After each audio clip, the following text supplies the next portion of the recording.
गुरु प्यारी साध संगत जी, राधा स्वामी जी। संगत जी, आज 9 फरवरी डेरा ब्यास में बाबा जी ने सत्संग फरमाया था जी।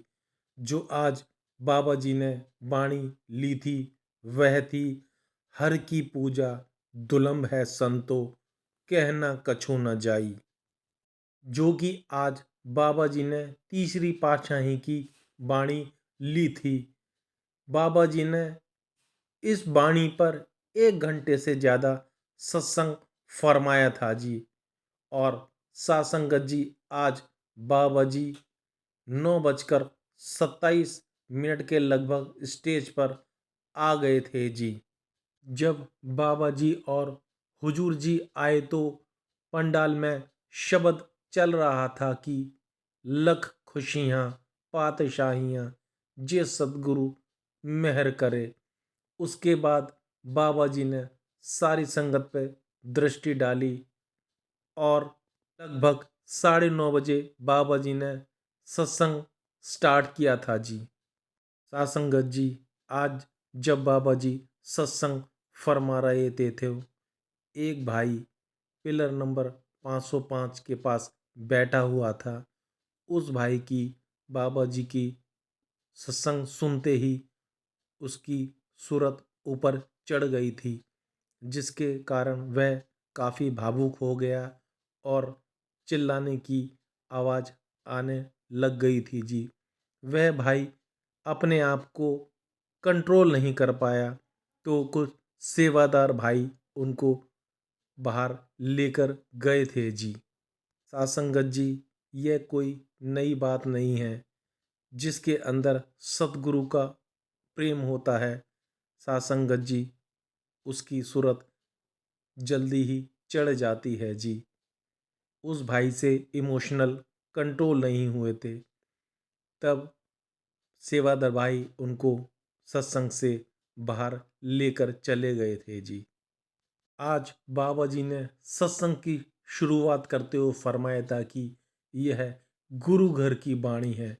यहाँ पर तीसरी पातशाही उस मालिक के सही साधन और सही स्थान को तक हम कैसे पहुँच सकते हैं, वह इस रास्ते को बता रहे हैं। आप जी फरमा रहे हैं कि हम उस मालिक की भक्ति तो करना चाहते हैं, हमें असल में सही रास्ते का पता ही नहीं है। आगे बाबा जी ने वाणी का उदाहरण देते हुए फरमाया था कि सब कुछ घर में बाहर नाही, बाहर ढूंढे सो परम पुलाई। बाबा जी फरमाते हैं कि वह परमात्मा हमारे अंतर में है, वह कहीं बाहर नहीं है, पर हम उसे बाहर ढूंढने में लगे हैं। आज इंसान बाहरमुखी हुआ पड़ा है। बाहरमुखी साधनों से कभी भी किसी को मुक्ति नहीं मिली। जैसा कि हम सभी जानते हैं कि अलग अलग देशों की अलग अलग सभ्यताएं थी और सबने समय की जरूरत देखते हुए मालिक की भक्ति के लिए बाहरमुखी साधन का सहारा लिया था। लेकिन वह बाहरमुखी साधन हमें भाई समझाने के लिए लिए गए थे, लेकिन इंसान ने उन्हीं बाहरमुखी साधनों में फंसकर वह रह गया है। आज जो इंसान हम सभी अपनी पाठ पूजा कर रहे हैं उनका ताल्लुक भाई बाहरमुखी साधनों के साथ है। इंसान ने तो उन बाहरमुखी साधन में ही फंसकर रह गया है। इसलिए समझाया गया है सब कुछ हमारे अंदर है, अंतर्मुखी होकर ही हम उस मालिक की प्राप्ति कर सकते हैं। आगे बाबा जी ने समझाया था कि भाई इस सृष्टि को चलाने वाला वह कुल मालिक है और हमें उसी की भक्ति करनी है। बाबा जी ने आगे फरमाया जितने भी भाई धर्म और ये मज़हब हैं, कभी किसी ने यह नहीं कहा कि दो हैं। सबके तरीके अलग अलग जरूर हैं, लेकिन अलग अलग तरीकों से सभी ने उस मालिक की भक्ति का उपदेश दिया है।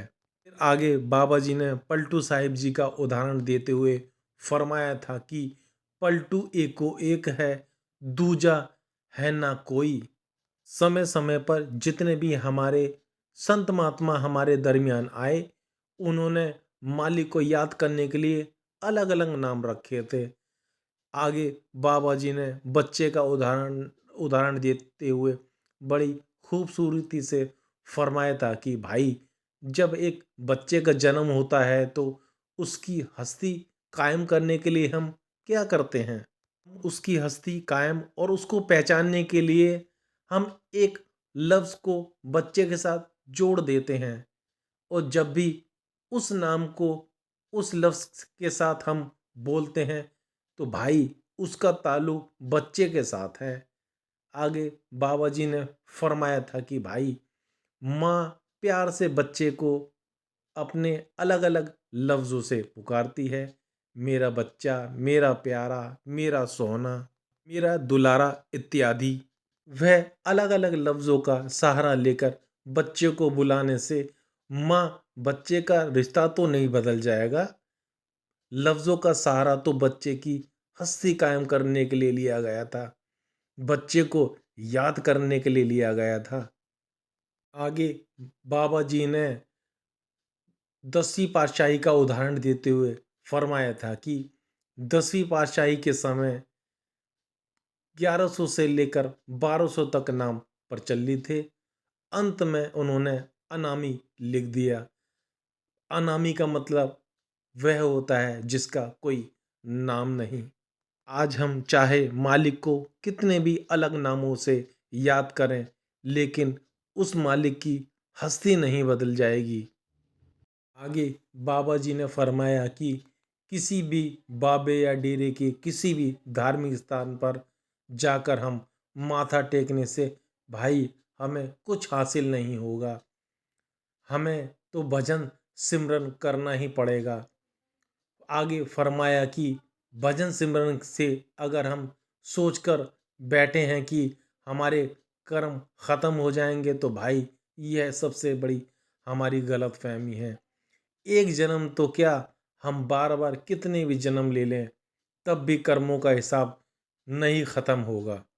आगे बाबा जी ने वाणी का बहुत ही खूबसूरत उदाहरण देते हुए समझाया समझाया था कि शब्द कर्म की रेख कटाए, शब्द शब्द से जाए मिलाए। भाई, कर्मों से छुटकारा पाना है तो हमें अपनी सूरत को शब्द के साथ ही जोड़ना पड़ेगा।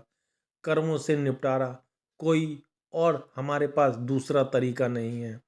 आगे बाबा जी ने बाइबल का भी उदाहरण देते हुए समझाया था कि बाइबल में लिखा है, नाम की कमाई करने वाले बनो।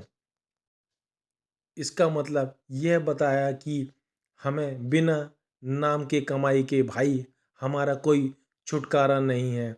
हमें हर हाल में अपना भजन सिमरन करना ही पड़ेगा। आगे बाबा जी ने मन की अवस्था को देखते हुए फरमाया था कि मन तू ज्योत स्वरूप है, अपना मूल पहचान। आज हमारे मन की असल की अवस्था बहुत ही अलग है, लेकिन जन्मों के कर्मों की महल से हमारा मन बहुत मैला और गंदा हो गया है।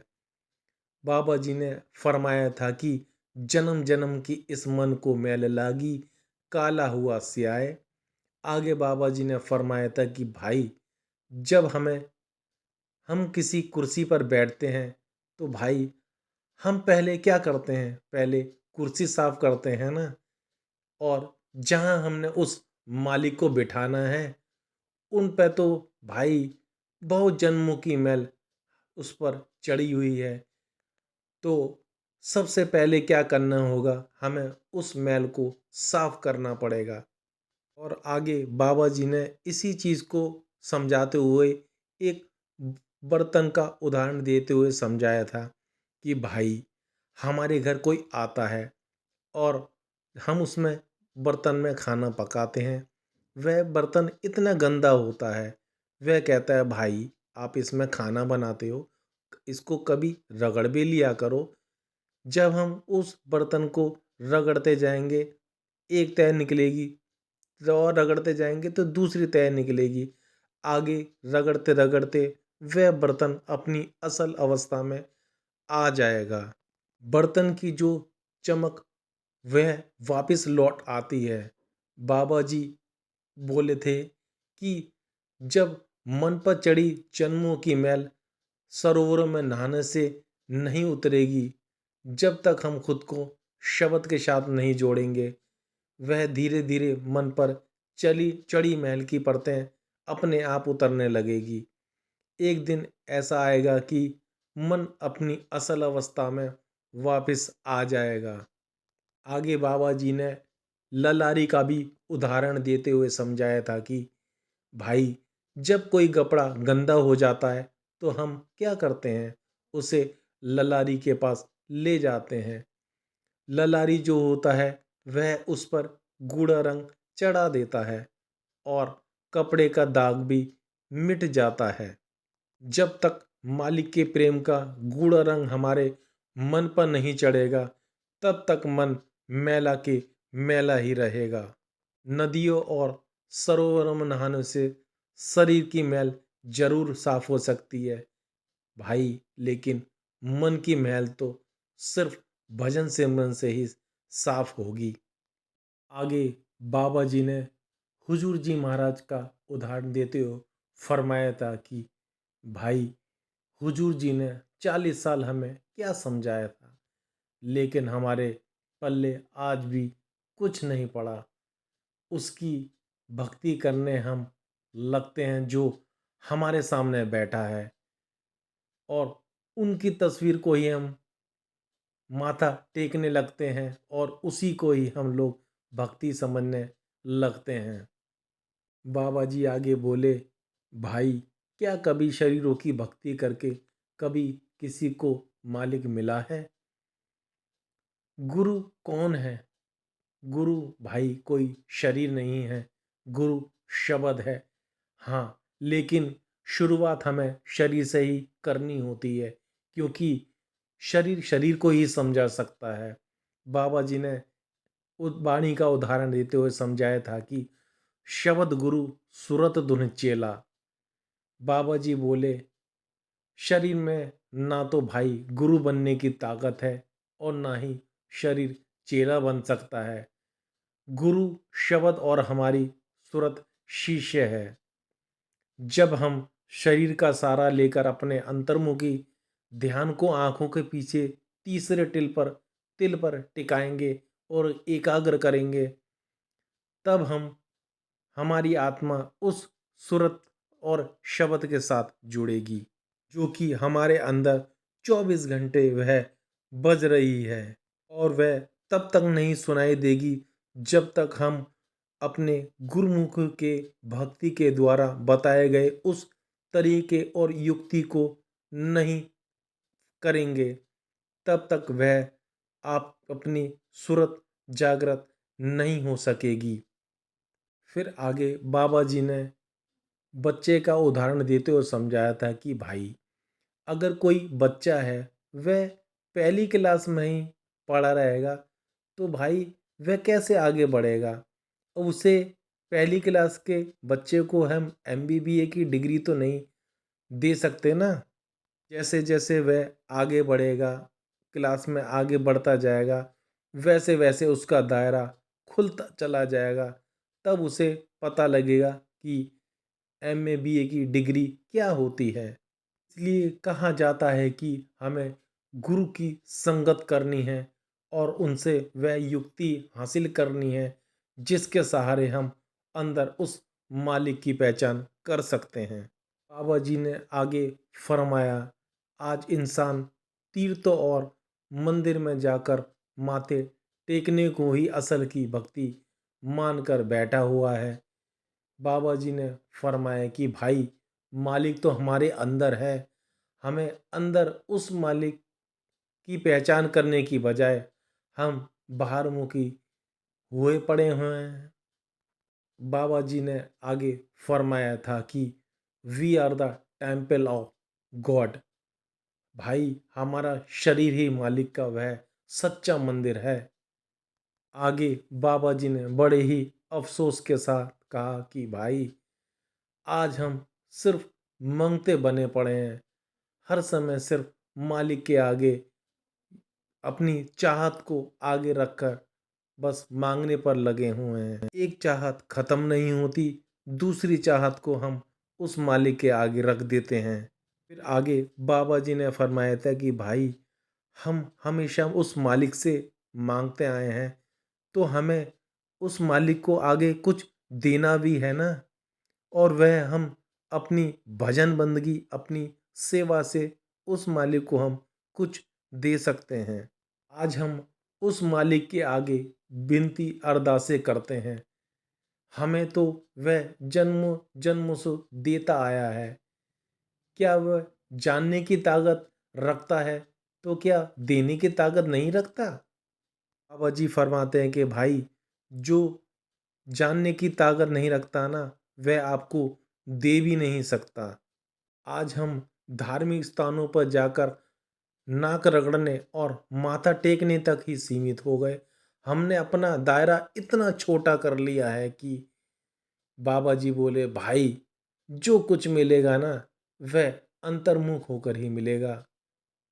और मालिक आज तक ना किसी को बाहर मिला है और ना कभी बाहर मिलेगा।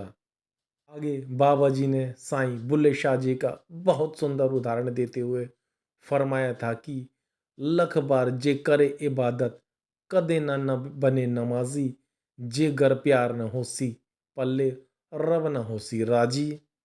जब तक हम अपने अंदर उस मालिक के प्रेम की जोत नहीं जगा लेते भाई, तब तक कुछ हासिल होने वाला नहीं है। चाहे जितने मत्थे टेक लो, जितनी नाक रगड़ लो। आगे बाबा जी ने कबीर साहिब जी का उदाहरण देते हुए फरमाया था, जो दिसे सो तो है नाही, जो है सो कहा ना जाई, सहना बहना क्या समझाई, गूंगे का गुड़ भाई। जो दिखाई देता है वह असल में है नहीं है, और जो असल में है उसकी हम अभी तक पहचान नहीं कर पाए। बाबा जी बोले, गूंगे को भाई गुड़ दे दोगे, वह सिर्फ गुण गुण के अलावा कुछ नहीं कह पाएगा। यही हमारी अवस्था है। आगे बाबा जी ने बहुत ही अफसोस जताते हुए कहा था कि भाई, आज जो इंसान सबसे ज़्यादा लड़ाई जो करता है ना, वह सिर्फ धर्म और मजहब को लेकर लड़ता है। आज हम किसी धर मंदिर या मस्जिद की अगर हम कोई ईंट भी हिला देना, तो हम उस इंसान को मारने को उतारू हो जाते हैं, जिसने मालिक ने अपनी शक्ल को देकर रूप में बनाया है। आज हमें अपने उस मंदिर मस्जिद जो कि हमने ईंट से बनाया है, उसकी कदर है। आज हमें उस मालिक की कदर नहीं है, जिसने इंसान को अपने रूप में बनाया है। बाबा जी ने इकबाल जी का उदाहरण देते हुए फरमाया था कि मजहब नहीं सिखाता आपस में बैर रखना। मालिक ने जो इंसान को बनाया था, वह एक क्रिएटिव पावर और उत्तम जून और टॉप ऑफ द क्रिएशन कहा गया है इंसान को। बाबा जी आगे फरमाते हैं कि भाई, जब से इंसान आया है, तब से कुछ न कुछ वह बांटते आया। बचपन में हमने अपने खिलौने बांटे, आगे अपने धर्म, मज़हब, इन चीज़ों को बांटा।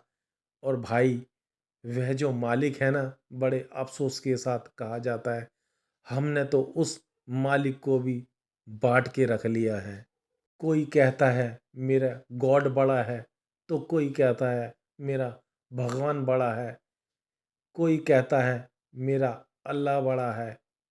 आज इंसान जात पात में और भेदभाव इतना करता है। भाई, क्या कभी कुदरत ने किसी के साथ भेदभाव किया है? बाबा जी ने वाणी का उदाहरण देते हुए समझाया था कि जाति पाति पूछे नहीं, हर का भजे सो हर का होई। क्या सूरज ने धूप देने से पहले हमसे हमारी जात धर्म पूछी थी? क्या पेड़ ने फल देने से पहले हमसे भेदभाव किया था? बाबा जी ने आगे फरमाया, भाई, जहाँ हमें मर के जाना है, वहाँ क्या हमारी पहचान हमारी जात धर्म और मजहब से होगी? वाणी का सुंदर उदाहरण देते हुए बाबा जी ने फरमाया था कि अमला उत्ते होनगे न बेड़े खड़िए रहनगियां जाता। वहाँ ना जात होगी, ना धर्म होगा, ना कोई अमीर होगा, ना कोई गरीब होगा। भाई वहाँ बस नाम होगा, सिर्फ नाम की पहचान होगी और नाम कमाई करने वाला वह खुद होगा। बाबा जी ने आगे फरमाया था कि भाई हमें जीते जी अपनी सूरत को उस शब्द के साथ जोड़ना है, तब तक मालिक की हम पहचान नहीं कर पाएंगे। हमें अंदर से ही मालिक की पहचान करनी है, तभी कुछ हासिल हो पाएगा। नहीं तो भाई हम खाली के खाली ही रह जाएंगे। अंत में बाबा जी ने संगत से कहा कि हमें यहाँ से उठना है तो हमें सिर्फ अपने पल्ले में एक ही गांठ बांधनी है कि नानक के घर केवल नाम, केवल नाम, राधा स्वामी। तो साथ संगत जी, यह था वह सत्संग जो आज 9 फरवरी को डेरा ब्यास में बाबा जी ने सत्संग फरमाया था जी। आशा करता हूँ कि साथ संगत जी यह वीडियो आपको अच्छा लगा होगा। संगत जी, मैं आपसे भी कहता हूँ और अपने आप से भी कहता हूँ कि हमें ज़्यादा से ज़्यादा अपने भजन सिमरन को वक्त देना है, जिससे हम अपने गुरु की खुशी को हासिल कर सकें जी। तो संगत जी, यह वीडियो आपको अच्छा लगे तो आप इसे शेयर भी कर सकते हैं और आप चाहें तो मेरे चैनल को सब्सक्राइब भी कर सकते हैं।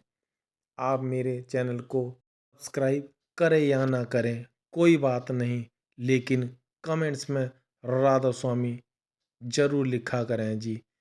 तो संगत जी, जल्दी ही मिलते हैं एक नई वीडियो के साथ। जब तक आप अपना और अपने परिवार का ध्यान रखिए। आप सभी को दोनों हाथ जोड़कर प्यार भरी राधा स्वामी जी।